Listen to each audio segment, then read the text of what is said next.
5 రొట్టెలు 2 చేపలు యేసయ్య హస్తాల్లోనికి చేరినాయి. నిర్జీవమైనవి, జీవము లేనివి. 5 రొట్టెలు 2 చేపలు యేసయ్య హస్తాల్లోనికి పెడితే యేసయ్య 5 రొట్టెలు 2 చేపలు ఎత్తిపెట్టి ప్రార్థన చేశాడు, ఆశీర్వదించాడు.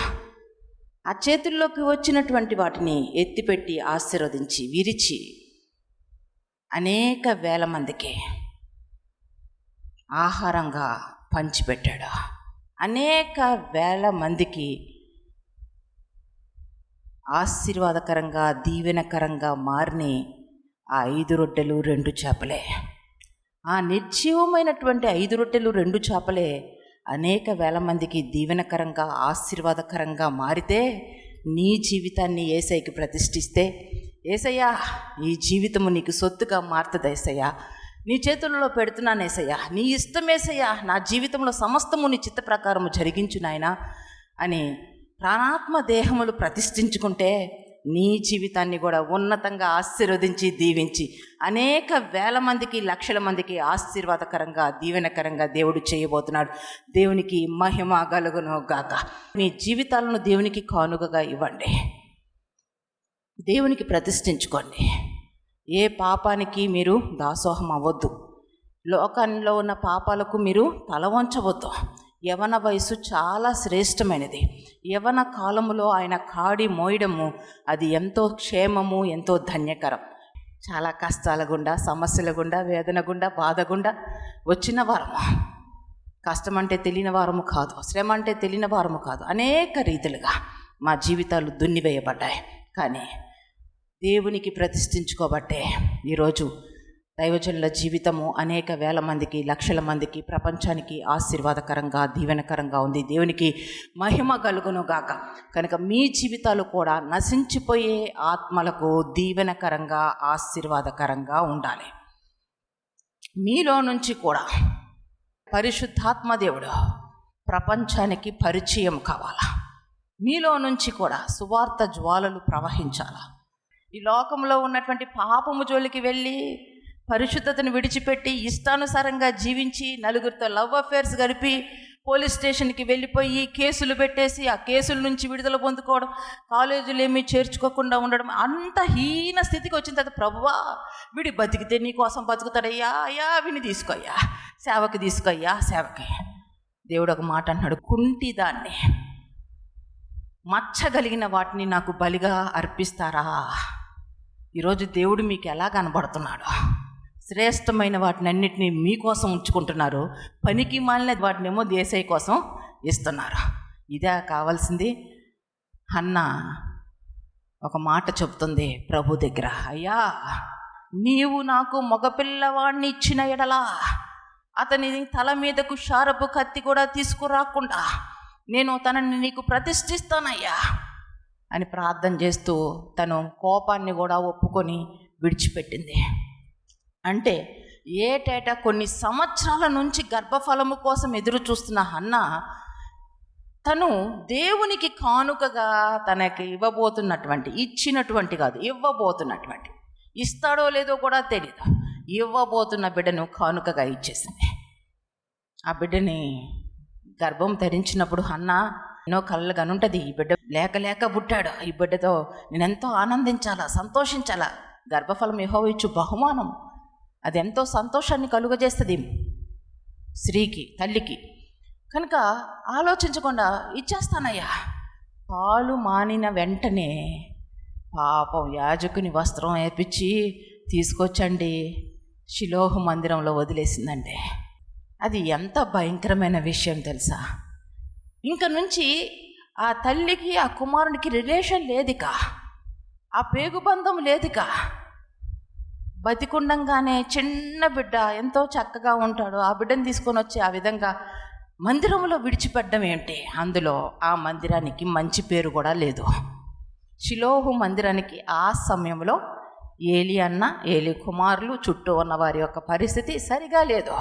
అయినప్పటికీ హన్నా దేవుణ్ణి నమ్మి దేవుని పేరట తనకున్న బిడ్డను ప్రతిష్ఠించింది. దేవునికి మహిమ కలుగును కాక. దేవుడు విడిచిపెట్టాడా? ఏలి దగ్గర పెడుతున్నాం, ఏమైపోతాడో, ఏం జరుగుతుందో ఏంటి? కానీ నువ్వు ఇచ్చింది ఎవరికి? దేవునికి మాట ఇచ్చి దేవుని పాదాల దగ్గర విడిచిపెడుతున్నా. దేవునికి మీ బిడ్డలను ప్రతిష్ఠించండి, దేవునికి సమర్పించండి. తప్పకుండా ఆ బిడ్డనే దేవుడు ఆశీర్వదించి దీవించి నీ జీవితాన్ని ధన్యకరంగా మారుస్తాడు, నీ జీవితాన్ని అద్భుతంగా మారుస్తాడు, ఆశీర్వాదకరంగా మారుస్తాడు. హన్నాకి ధన్యకరమైనటువంటి శ్రేష్టమైన పేరు ధన్యురాలు. ఎందుకంటే ఒక ప్రవర్తకు జన్మనిచ్చింది. ప్రవర్త అయ్యాడండి. దేవుని పేరట విడిచిపెట్టినటువంటి ఆ బిడ్డ రాజుల సైతము అభిషేకించే ప్రవర్త అయ్యాడు. అభిషేకించే ప్రవర్త. అంత శ్రేష్టమైన వ్యక్తిగా సమూయేలు సిద్ధపడ్డాడు. అయితే ఆ సమూయేలు ఎంత ప్రార్థనాపరుడు, ఎంతగా తను అభిషేకిస్తున్నాడు మనుషుల్ని. సౌలుని అభిషేకించింది సమూయేలే, దావీదుని అభిషేకించింది సమూయేలే. రాజుల సహితము దేవునితో కనెక్ట్ అయ్యి దేవునితో ముఖాముఖిగా మాట్లాడుతూ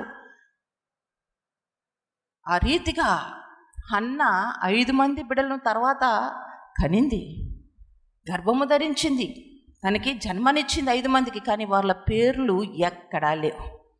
ఈరోజు మీరు అర్థం చేసుకోవాలా, నువ్వు ఏ బిడ్డనైతే ప్రభు కోసం ప్రతిష్ఠించుకుంటావో ఆ బిడ్డ ద్వారానే నీకు ఘనత, నీకు దేవుడు ఆశీర్వాదము, దీవెన, ధన్యకరమైన జీవితాన్ని అనుగ్రహించబోతున్నాడు. దేవునికి మహిమ కలుగునుగాక. మిగతా 5 బిడ్డలు ఎక్కడున్నారో తెలీదు. హన్నాకి ఆ తర్వాత జన్మించిన 5 మంది ఎక్కడున్నారో తెలీదు. కానీ సమూయేలుని దేవునికి ఇచ్చేసిందండి, దేవునికి ప్రతిష్ఠించేసిందండి, మందిరంలో పెట్టిందండి. తన జీవితాన్ని దేవుడు ఉన్నతంగా మార్చాడు. ధన్యురాలు అయిపోయింది హన్నా. శ్రేష్టమైన కుమారునికి జన్మనిచ్చి ఆ దేవునికి ప్రతిష్ఠించడం వల్ల. కనుక ఈరోజు యవనస్తులు మీ జీవితాలు భద్రం చేసుకోండి. దుష్ట సాంగత్యము మంచి నడవడి పాడు చేస్తుంది. మీ జీవితాల్లో అంధత్వము, అంధకారానికి చోటిచ్చినట్లయితే దురాత్మలు చేరుతున్నాయి. దాని ద్వారా మీ జీవితాలు నిలువెల్ల నాశనము చేస్తున్నాయి. యవనస్తులు ఎంత భయంకరమైన స్థితిలో పడున్నారో చూడండి. ఎంత భయంకరమైనటువంటి పాపపు ప్రపంచంలో కూరుకుపోతున్నారు. ఈరోజు నీవు ఒక మంచి శ్రేష్టమైన తీర్మానం తీసుకోవాలా. అదేమిటనంటే, యోసేపు ఈ లోకంలో దేవుని కోసం బ్రతకడానికి తను ప్రతిష్ఠించుకున్నాడు. దేవుడు తోడుగా ఉన్నాడు యోసేపుకి, పరిశుద్ధతను కోరుకున్నాడు. ఏ మాత్రము పోతీఫరు భార్య యోసేపుని బలవంతము చేసినప్పుడు యోసేపు తల వంచినట్లయితే ఐగుప్తులో చుట్టూ దేశాల్లో ఉన్నటువంటి కరువులో అనేక మంది మరణించేవాళ్ళు, చనిపోయేవాళ్ళు, బ్రతికే అవకాశం లేదు. ఒక్క యోసేపు పవిత్రతను కోరుకొని పరిశుద్ధుడైన దేవుని వైపు చూస్తూ నిర్దిష్టమైన గురి కలిగే దేవుని ఎదుట జీవించాలా, దేవునిలో జీవించాలా అని నిర్దిష్టమైన గురి కలిగి పాపానికి తల వంచకపోవడం వల్ల ఎంతమంది నశించిపోయే ఆత్మలను మరి యోసేపు రక్షించాడో చూడండి. కరువు దినాల్లో ఆహారాన్ని సమృద్ధిగా అనుగ్రహించి ఉన్నాడు. సమృద్ధిగా కరువు దినాల్లో కూడా ఆహారాన్ని అందజేశాడు చుట్టూ ఉన్న ప్రజలకు. దేవునికి మహిమ కలుగునుగాక. ఓ యవన బిడ్డ, నీ జీవితము ఈరోజు పవిత్రతను, పరిశుద్ధతను నువ్వు కాపాడుకొని నీవు దేవుని కోసం జీవించాలని ప్రతిష్ఠించుకో. నిన్ను నీవు దేవునికి కానుకగా ఇవ్వు. దేవుని కోసం బ్రతకడానికి నిన్ను నువ్వు సమర్పించుకో. ఒక రోజు వస్తుంది, నీ ద్వారా అనేక మంది ఆత్మీయ దాహముతో ఉన్నవారు, ఆత్మీయ కరువుతో ఉన్న నశించిపోతున్న ఆత్మలకు నీవే ఆత్మీయ ఆహారం పంచిపెట్టే వ్యక్తిగా దేవుడు నిన్ను అభిషేకించి గొప్పగా ఏర్పరచుకొని వాడుకొనుగాక. దేవునికి మహిమ కలుగునుగాక. కనుక మీరు దేవునికి కానుకగా మీ జీవితాలను ప్రతిష్ఠించుకోండి. దేవుడే చెప్పినటువంటి మాటలు వింటూ మాటలకు లోబడి ముందుకు సాగండి. యవనస్తులు మీ జీవితాలు చాలా జాగ్రత్త.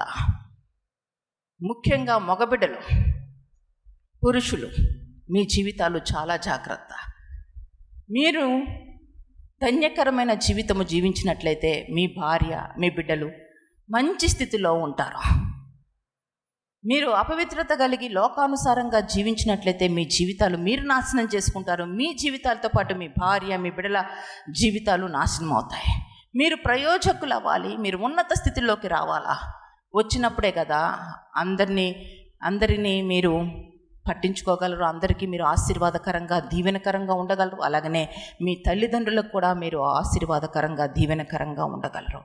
దేవునికి ప్రతిష్ఠించుకోండి మీ జీవితాలు. దేవుని సొత్తుగా మారండి. దేవుని హస్తాల్లోకి వచ్చిన ఏ ఒక్కటి నాశనము కాదు. అనేక వేల మందికి దీవెనకరంగా ఆశీర్వాదకరంగా మారుతుంది నీ జీవితం. ఇంకెంతకాలం భయంకరమైన లోకంలో తిరుగుతూ ఉంటావు? ఇంకేం కావాలి నీ జీవితంలో? సంతోషాన్ని అది అనుభవించాలి, ఇది అనుభవించాలి, అటు వెళ్ళాలి, ఇటు వెళ్ళాలి. ఎందుకు అడియాశలు? ప్రభు కోసం నీ జీవితాన్ని సమర్పించుకుని ధన్యకరంగా మార్చుకుంటే మంచిది. కనుక మీ జీవితాలు ఆలోచించండి. దేవునికి మీ జీవితాలు ప్రతిష్ఠించుకోండి. మీ జీవితాలు దేవునికి కానుకగా సమర్పించుకోండి. మీ బిడ్డల జీవితాలు దేవునికి కానుకగా సమర్పించండి. నాకు ఇచ్చిన 2 బిడ్డలను నేను కడుపులో ఉన్నప్పుడే దేవునికి ప్రతిష్ఠించాను. ఇంత ఆత్మీయత కూడా నాకు లేదు, కానీ నా తండ్రి మీద విశ్వాసం నాకుంది. ఎందుకంటే యేసయ్య చేతుల్లో పెడితే చాలు బిడ్డలకు క్షేమం ఉంటుంది. యేసయ్య చేతుల్లో పెడితే చాలు నా జీవితం ధన్యకరంగా ఉంటుంది.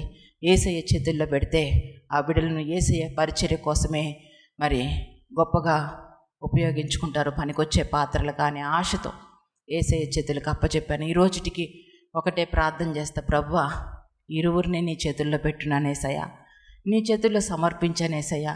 నీవే తల్లివి తండ్రివయ్యా, నీవే సమస్తము చూసుకో ప్రభువా. ఇదే రీతిగా నేను ముందుకు వెళ్తాను. మీరు అర్థం చేసుకోండి. మా 2 బిడ్డలనే దేవునికి ప్రతిష్ఠించుకొని ఎక్కడికి తీసుకెళ్తావో తీసుకెళ్ళేసయ్యా. ఏది ఉన్నా లేకపోయినా నీ సేవలో ఉంటే చాలయ్యా అని చెప్పి ప్రార్థన చేయగలుగుతున్నామంటే మా 2 బిడ్డలనే ఇచ్చాం. దేవుడు ఆత్మీయ బిడ్డలుగా మిమ్మల్ని అందరిని ఇచ్చారు. కానీ మీ విషయంలో మేము నిర్ణయం తీసుకోలేకపోవడం అసమర్థతగా భావిస్తున్నాం.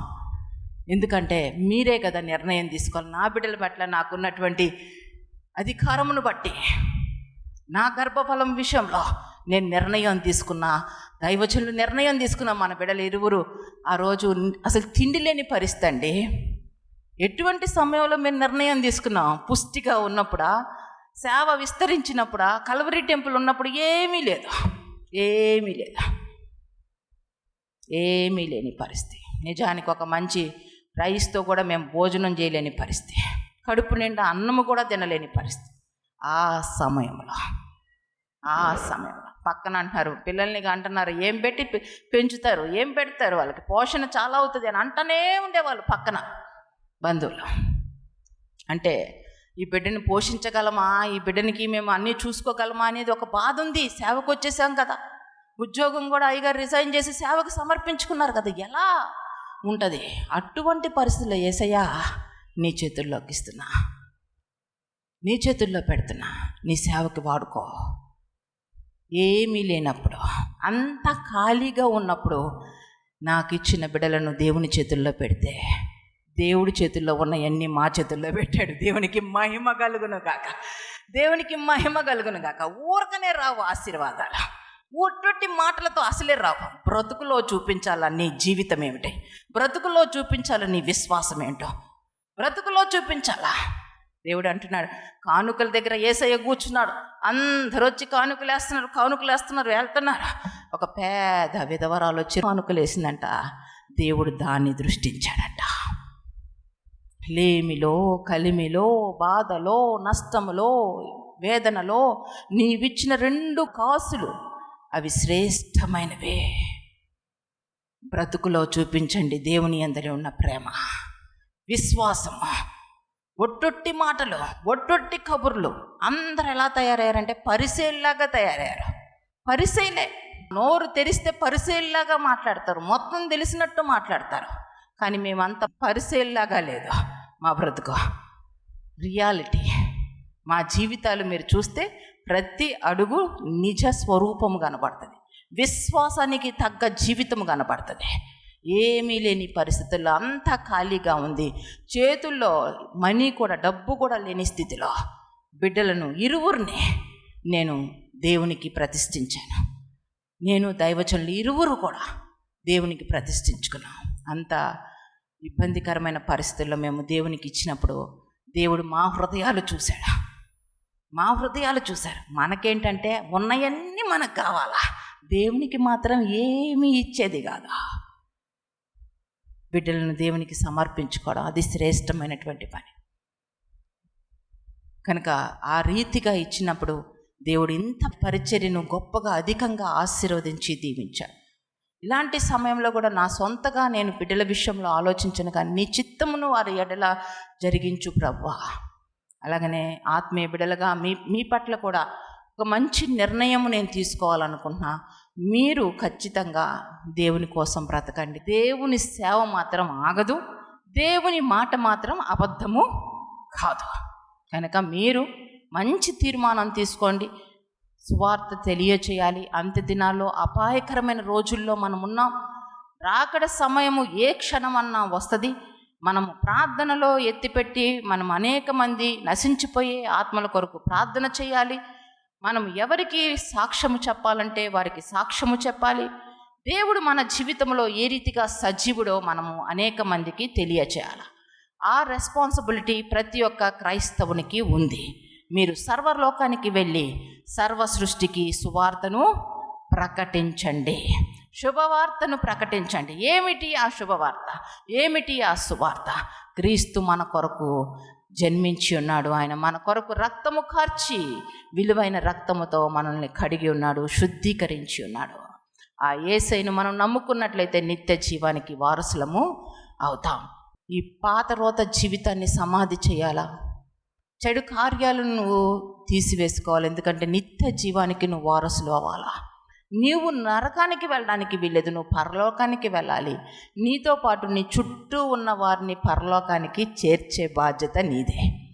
కనుక మంచి తీర్మానాలు తీసుకోండి. దేవునికి మహిమ కలుగునుగాక. ప్రార్థన చేద్దాం. ఎవరైతే ఈరోజు తీర్మానం తీసుకున్నారో, నేను యేసయ్య కోసం బ్రతుకుతా, యేసయ్య సొత్తుగా నేను బ్రతుకుతా, ప్రతి ఒక్కరు యేసయ్య కోసం జీవించండి. లోకం కోసం కాదు, లోక భోగ భాగ్యాల కోసం కాదు, సుఖము కోసము కాదు. యేసయ్య కోసం మిమ్మల్ని మీరు ప్రతిష్ఠించుకోండి. యేసయ్య కోసం మిమ్మల్ని మీరు ప్రతిష్ఠించుకోండి. యేసయ్య, నీ బిడ్డల్ని ఈరోజు కానుకగా ఇస్తావా ప్రభుకి? నీ బిడ్డను హెచ్చించేది, ఉన్నతంగా మలిచేది, నిలవబెట్టేది దేవుడు, మనుషులు కాదు, దైవజనులు కాదు. దేవుడే యేసయ్యే. యేసయ్యకు ప్రతిష్ఠించుకో. ఎవరైతే తీర్మానాలు తీసుకున్నారో మీరు చేతులెత్తి చూపించండి. మీ కొరకు ప్రత్యేకించి ప్రార్థన చేస్తాను.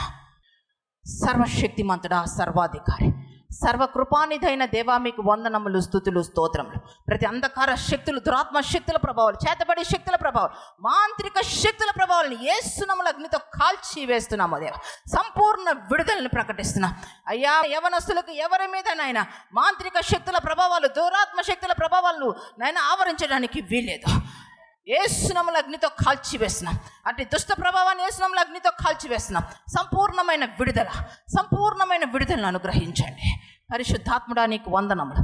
ఒక్కొక్కరిని మీరు దర్శించి నీ కొరకు నాయన నా తండ్రి వీరిని బహుమానాలుగా నేను సమర్పిస్తుండగా ప్రభా, నీ హస్తాల్లోనికి తీసుకోండి అయ్యా, నీ హస్తాల్లోనికి తీసుకోండి అయ్యా ప్రభా. ఎత్తిపెట్టి నేను ఆశీర్వదించి దీవించి అనేక ప్రజలకు ఆశీర్వాదకరముగా, దీవెనకరంగా వీరిని మలుస్తున్నందుకు వందనములు, స్తోత్రములు ప్రభా. ముందుకు సాగాలి. అనేక నశించిపోయే ఆత్మల రక్షణలోనికి నడిపించాలి ప్రభా.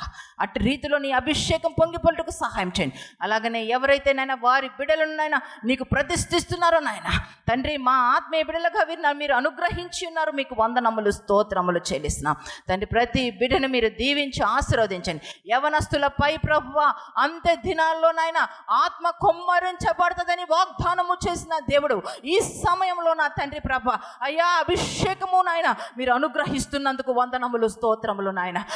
మీరు అభిషేకిస్తున్నందుకు వందనములు. యవనస్తులు నాయన ప్రవచిస్తారన్నావయ్యా, వృద్ధులు నా తండ్రి ప్రభ దర్శనాలు చూస్తారన్నారు ప్రభ.